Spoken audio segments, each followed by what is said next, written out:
Chapter 8. Finding a buyer. Let's suppose you bought that home and now it's time to find a buyer. You're feeling a little nervous because you know that if you don't get it sold by the end of the month, the lot rent will be due and you're the one who will have to pay it. Now you have to find someone who will buy that home, and you've never sold a thing in your life. So for your first deal, let's structure an offer so good that it should have people standing in line to buy it, but a worst case scenario for you. When you go out to show that home to your prospective buyer, don't take your spouse with you. It's just the opposite of buying the home. I'll explain the reason in the next chapter.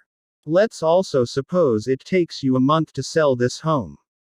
During that month, you have to pay $200 lot rent, another $200 advertising cost, and another $100 on some minor repairs.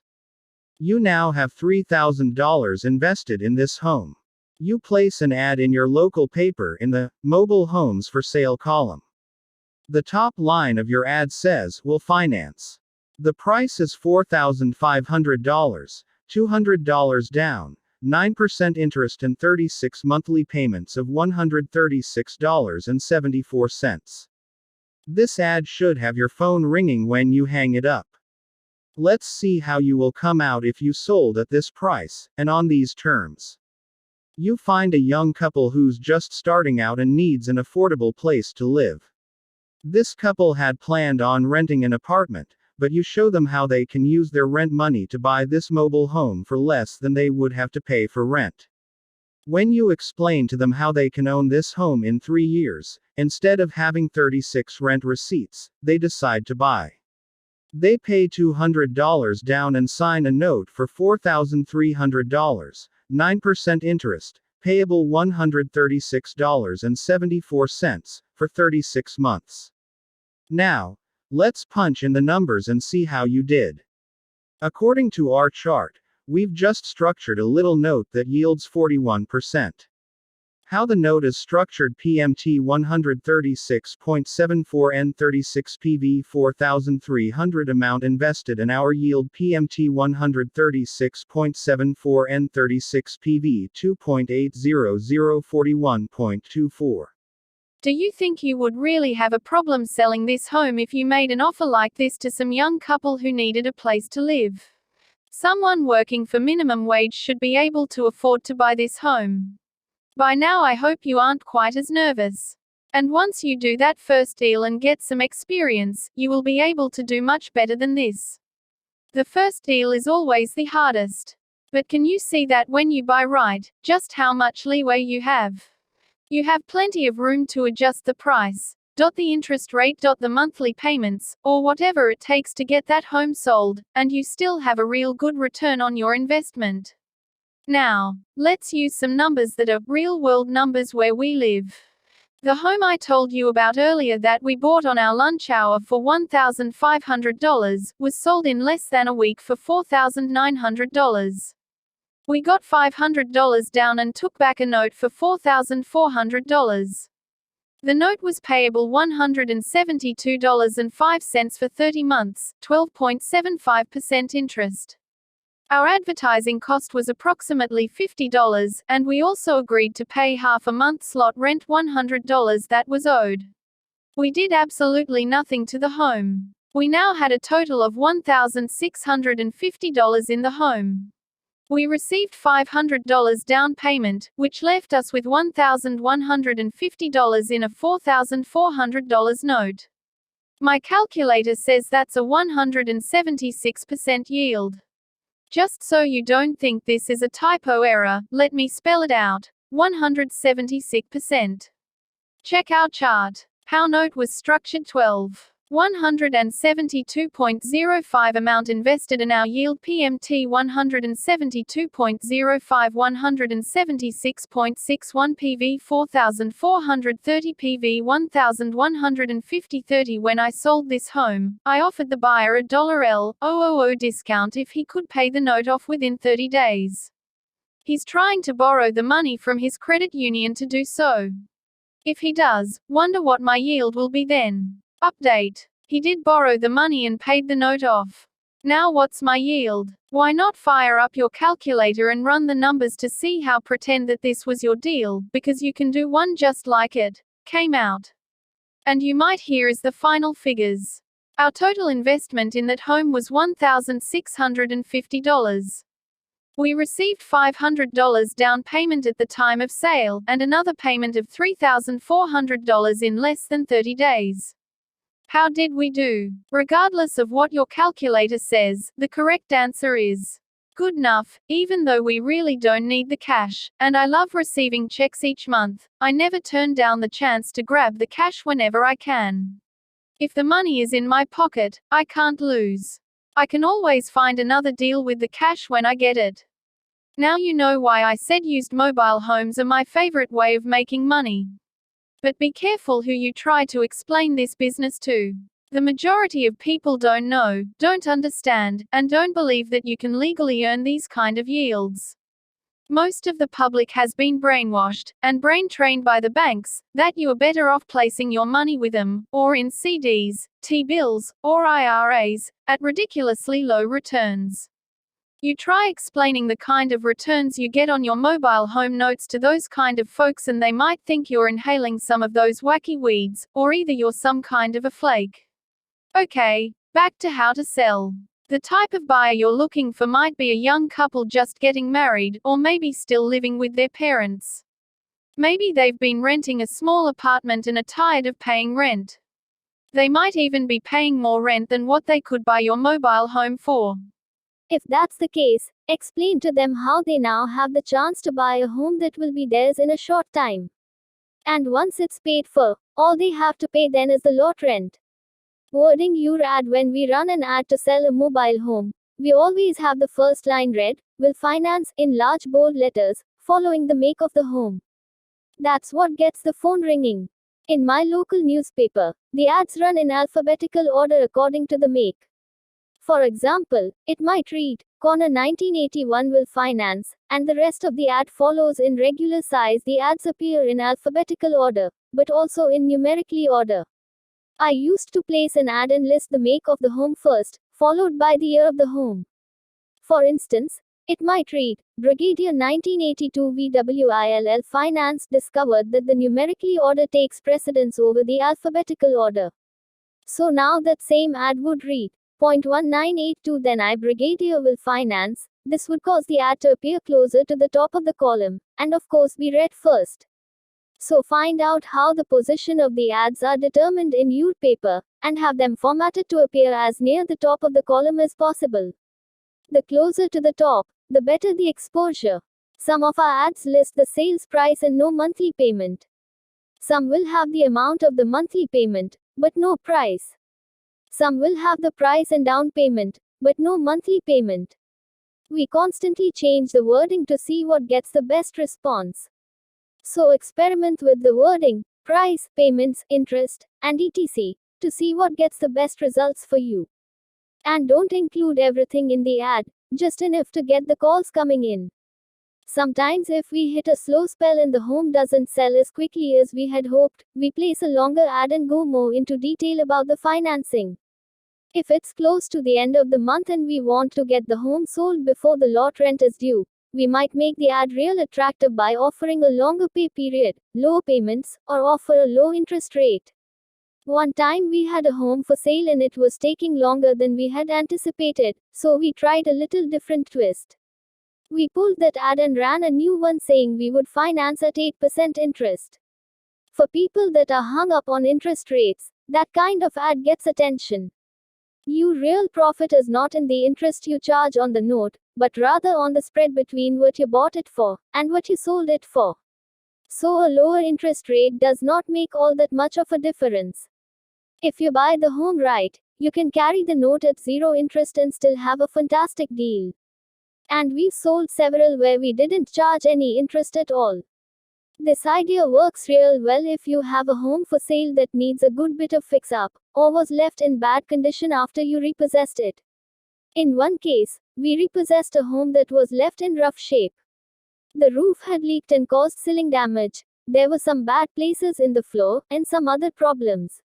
We ran an ad for a handyman special in as is condition for $3,850, $250 down, $150 per month for 24 months, 0% interest. We got a quick sale and it was still good for us. Find out what works best for you by changing the wording in your ads occasionally. But keep in mind, what works good in one situation might not work as good in another.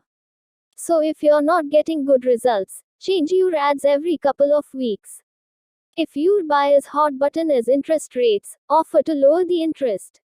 Several times, when the buyer kicked about the interest I was charging, I asked, what interest rate would you like?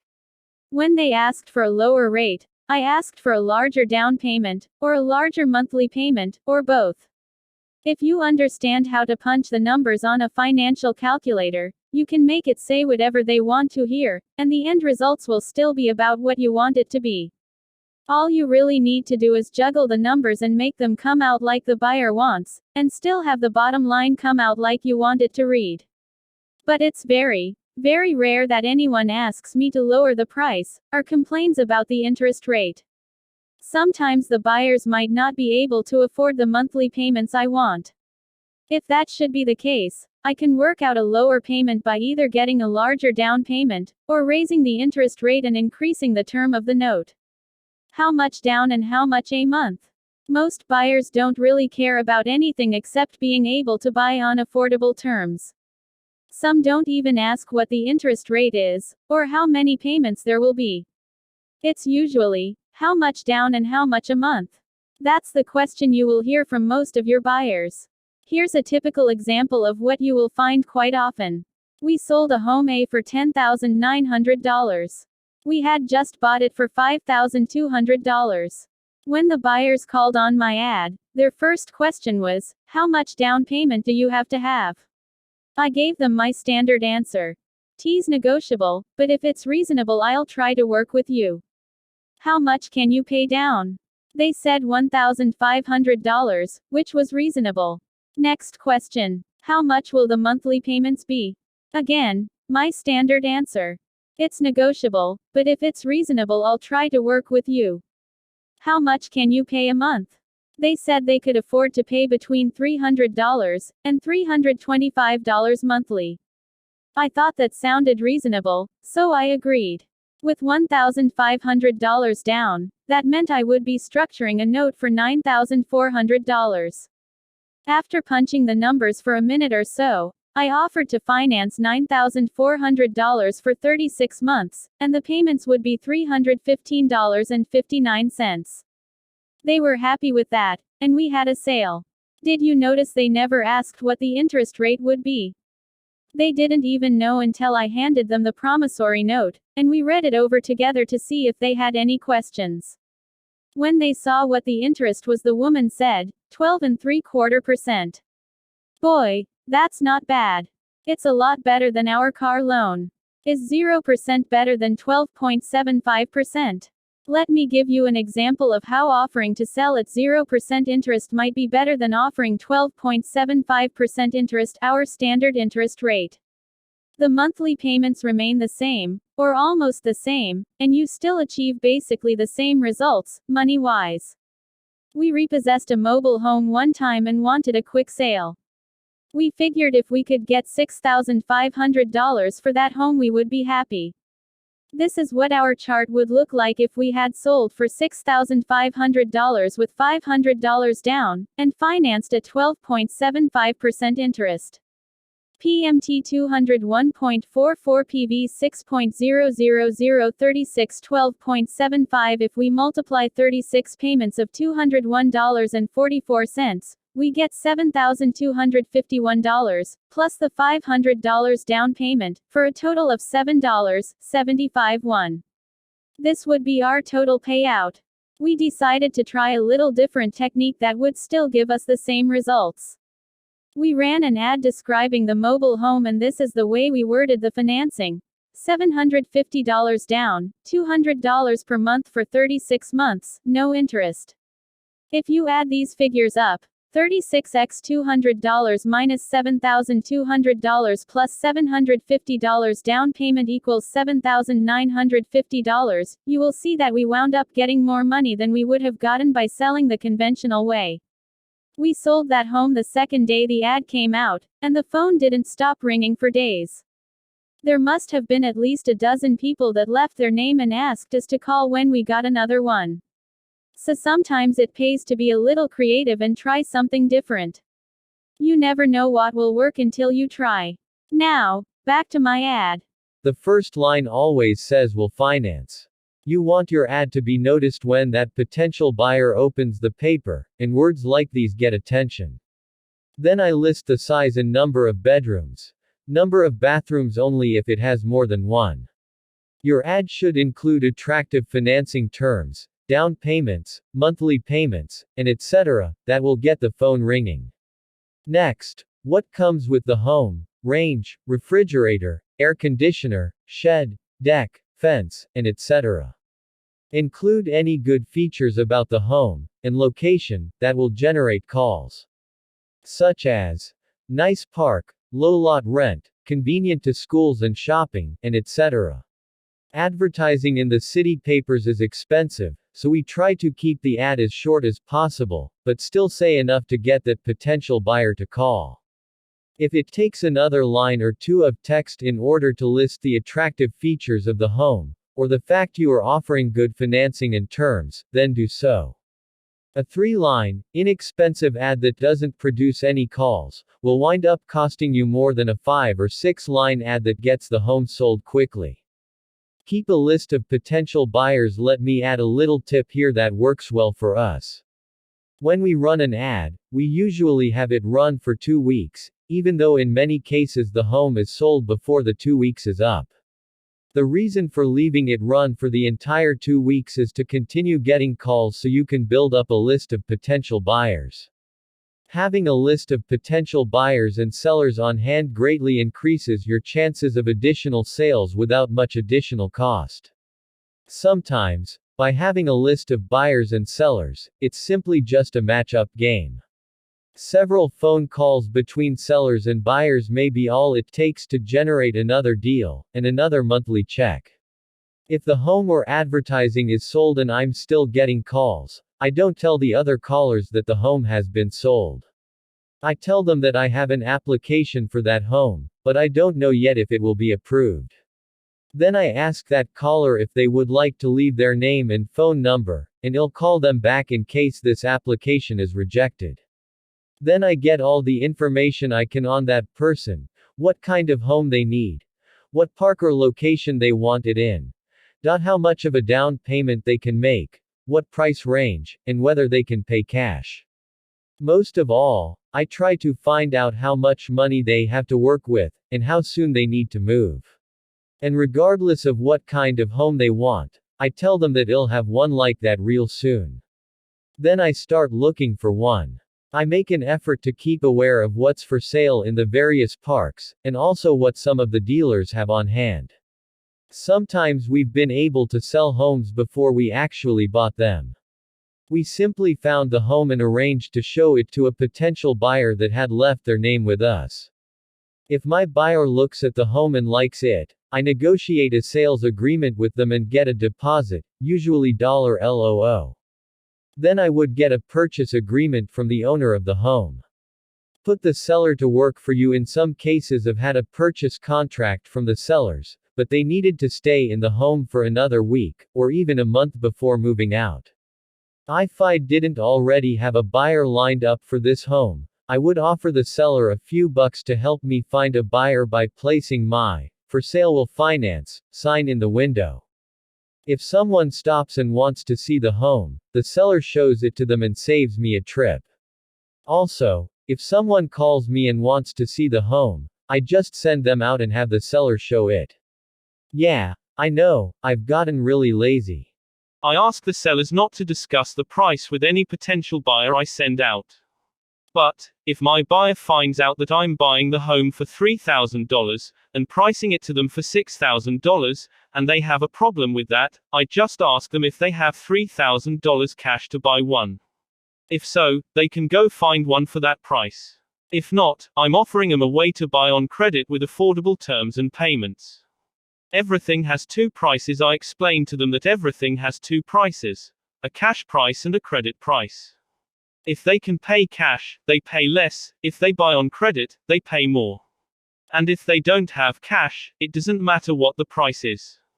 I then show them how they have the chance to buy this home and have it paid for in 36 months.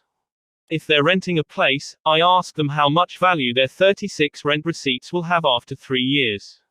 So sometimes you just have to educate them a little and give them an attitude adjustment. And they understand how it is if you take a little time and explain facts. If not, tell them to go find one somewhere else. Okay, that should give you some ideas as to how to word your ad, and also, how to put the seller to work for you finding a buyer. Now, let's cover some more ways to find that buyer. As soon as we buy a home, we immediately place a sign in the window that it's for sale in big letters saying we'll finance. Get a sign that looks good, one you can purchase already printed up from the hardware store, or have a professional sign painter make you one. Don't use some crude handmade sign made from cardboard with sloppy writing. Place it where it can be seen from any direction and by anyone driving or walking by that home. If need be, place 2 different signs in 2 different windows, but make them visible to anyone that gets within eyesight of that home. A friend of mine uses a sign that is mounted on a stand, which is placed in the yard in front of the home. This sign has the "for sale, we'll finance" on it, but he also has a mailbox attached to the sign with brochures in the mailbox. He has a notice on the mailbox that says, "Free brochures, please take one." The brochures have all the information about the home, price, down payment, terms, and etc. He's had very good results using this technique and it's free. I normally don't put much information on the sign other than to say it's for sale, and that I'll finance it. The price, down payment, monthly payments, or the terms are usually not posted. I do state what comes with the home: range, refrigerator, AC, and etc. If the home is 12 feet wide, I leave that off, but if it's 14 feet wide, I show that on the sign. If it's a 2-bedroom home, I usually leave that off, but if it has 3 bedrooms, I make sure that's on the sign. 3-bedroom homes are much more in demand, usually bring a better price, and sell faster than a 2-bedroom home. Even though 1 or 2 of the rooms might not be much larger than telephone booths, a 3-bedroom home is still more desirable. If a couple has 2 children, they would naturally rather have a separate room for each child. Even if the rooms are small, it's still better than putting both children in one room. Another excellent way to find a buyer is working with the park manager owner. Let them know you have a home for sale and that you will finance it for a nice couple that meets their approval. Some park offices have a bulletin board that you can place a notice on. Ask the manager if you can place yours on the board. If you have a good relationship with the park managers, ask them to hold a key and show the home for you. We have several where we do that, and it saves us from making trips to show the home. And don't forget to treat the manager well for working with you and showing the home.